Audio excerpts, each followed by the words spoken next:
नमस्कार साथियों, मैं हूं सुधीर कुमार। आप सभी को अपने YouTube चैनल सोशल लर्निंग में स्वागत है।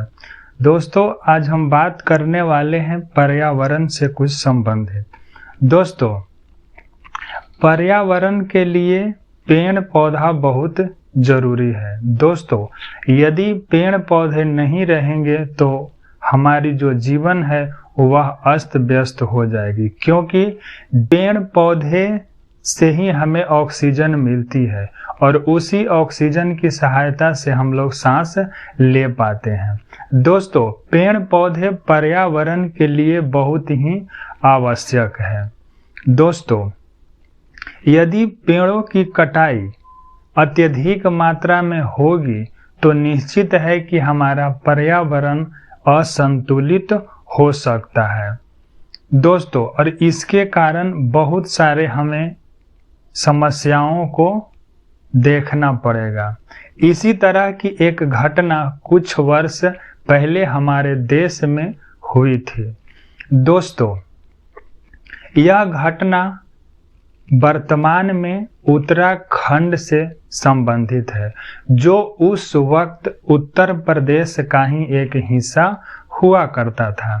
दोस्तों, उस वक्त भी यानी कि उत्तराखंड भी दोस्तों पेड़ पौधे की बहुत तेजी से कटाई हो रही थी, जिसके कारण उत्तराखंड के रहने वाले आसपास के व्यक्तियों ने इसका घोर विरोध किए, क्योंकि पेड़ पौधे के आप नहीं काट सकते हैं, क्योंकि मेरा जीवन यही है। दोस्तों, लेकिन पेड़ पौधे की कटाई नहीं रुक पाई, जिसके कारण यह समस्याएं और बढ़ते चली गई। दोस्तों, यह घटना उत्तराखंड के चमोली जिला से संबंधित है। दोस्तों, 1970 के दशक में उत्तराखंड के चमोली जिला में एक आंदोलन हुआ, क्योंकि वहां बहुत मात्रा में पेड़ पौधे की कटाई हो रही थी, जिसके कारण स्थानीय लोगों ने वहां पर अत्यधिक मात्रा में इकट्ठा होकर वहां आंदोलन करने लगे या पेड़ पौधे को कटने से बचाने लगे। लेकिन उन लोगों की बातें यानी कि ठेकेदार द्वारा नहीं मानी गई। दोस्तों, 1970 के दशक में उत्तराखंड के चमोली जिला के रेनी नामक सुदूर गांव में यह एक घटना घटी, जो वनों की कटाई से संबंधित था। वहां पर चंडी प्रसाद और गौरा देवी ने इसका घोर विरोध किए, लेकिन इनके विरोध करने के बाद भी स्थिति संभल नहीं पाई। तो दोस्तों, आसपास के बहुत सारे लोगों ने इकट्ठे हुए और इसका आंदोलन करना शुरू कर दिया, जिसके प्रणेता सुंदर लाल बहुगुणा थे। उस वक्त 1973 ईस्वी का समय था। दोस्तों, यह आंदोलन धीरे धीरे तेज होता चला गया।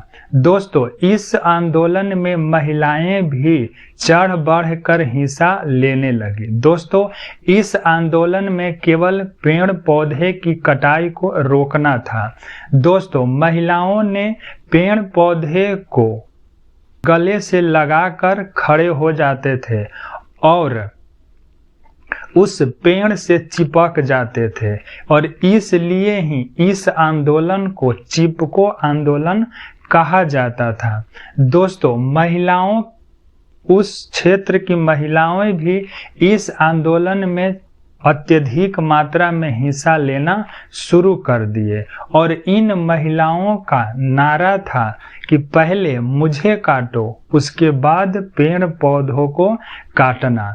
इस तरह महिलाएं भी इस आंदोलन में बहुत अधिक मात्रा में आ पड़ी, लेकिन यह आंदोलन अहिंसक थी और इस आंदोलन का प्रणेता सुंदर लाल बहुगुणा थे। इन्हें पर्यावरणविद भी कहा जाता था तथा वृक्ष मित्र भी इन्हें कहा जाता था। दोस्तों, इनका जन्म उत्तराखंड के मरोड़ा गांव में हुआ था।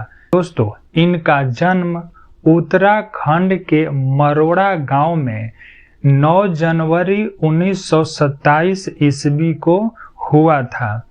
इस आंदोलन में उत्तराखंड की बहुत सारी महिलाएं ने भाग लिए और यह आंदोलन बहुत ही आक्रामक हो गया, यानी कि यह अहिंसात्मक थी, लेकिन यह धीरे धीरे पूरे देश में फैल गया और जिस क्षेत्र में वनों की कटाई की जाती थी उस क्षेत्र में वहां के स्थानीय लोगों द्वारा उसका घोर विरोध किया गया, जिसके कारण जो ठेकेदार लोग थे उन्हें बहुत ही अधिक समस्याएं झेलनी पड़ी, जिसके कारण इस आंदोलन में बहुत सारे महिलाएं ने जब वृक्षों को गले लगा पक जाते थे तो कई महिलाओं को इस आंदोलन में अपनी प्राण भी गंवानी पड़ी। दोस्तों, यह आंदोलन वृक्षों को बचाने के लिए किया गया था। यह जो आंदोलन था, इस आंदोलन में महिलाएं बढ़ चढ़ कर हिस्सा ली। दोस्तों, यह आंदोलन धीरे धीरे देश के कई क्षेत्रों में जिसके कारण उस समय की तत्कालीन प्रधानमंत्री इंदिरा गांधी जी ने यह ऑर्डर दिए कि उस क्षेत्र में, यानी कि हिमालय के क्षेत्र में लगभग 15 वर्षों तक के लिए कटाई को रोक दिया गया, यानी कि 15 वर्ष तक इस क्षेत्र में, यानी कि उत्तराखंड का जो हिमालयी क्षेत्र था उस क्षेत्र में 15 वर्षों तक वनों की कटाई नहीं की जाएगी।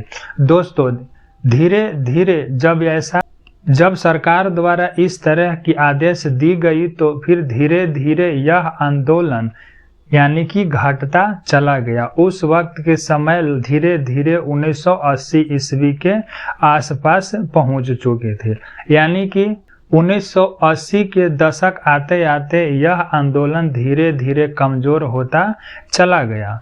दोस्तों, इस तरह यह आंदोलन वनों को बचाने के लिए उत्तराखंड में यह उत्पन्न हुई। दोस्तों, इस तरह धीरे धीरे वनों का बचाव किया गया। उनके बाद यानी कि वृक्ष मित्र या पर्यावरणविद सुंदरलाल बहुगुणा की 94 वर्ष की उम्र में 21 मई 2021 को मृत्यु हो गई। दोस्तों, वीडियो आपको कैसी लगी कमेंट बॉक्स में ज़रूर लिखिएगा। यदि वीडियो पसंद आई हो तो लाइक करें, अपने दोस्तों तथा परिवारों के साथ शेयर करें। यदि मेरे चैनल को सब्सक्राइब नहीं किए हैं तो सब्सक्राइब भी कर लें ताकि मेरे आने वाले सभी वीडियो का नोटिफिकेशन आपके पास पहुंच जाएगा। धन्यवाद।